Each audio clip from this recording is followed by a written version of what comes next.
Elle ne veut pas entendre parler de retraite. Le 15 novembre dernier, la CPAM annonce par mail à la patientèle du docteur Poggi la fin de son activité.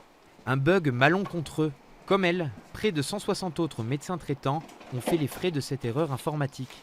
La sécurité sociale, à côté de ça, nous demande de plus en plus de faire de l'informatique, de transmettre à la date dite les papiers qui doivent être transmis. Et donc, je n'arrive pas à comprendre comment on peut faire un tel bug. Je ne comprends pas.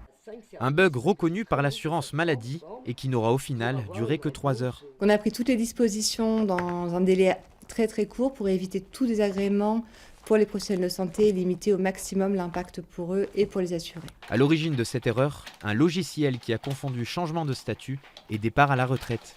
Dans le département, c'était la première fois que la CPAM décidait d'annoncer elle-même la fin d'activité d'un praticien. Il y a une partie de la patientèle du médecin qui ne le voit pas forcément fréquemment et pour lequel il n'est pas forcément informé. Par contre, l'idée c'est qu'on puisse lui dire et qu'il n'attende pas d'être malade et de chercher à joindre son médecin pour avoir un numéro qui n'aboutit pas ou de découvrir que son médecin a cessé son activité. Au-delà de ce bug, certains médecins traitants dénoncent une ingérence de l'assurance maladie. Ces patients, le docteur Poggi s'adresse à eux directement depuis plus de 20 ans.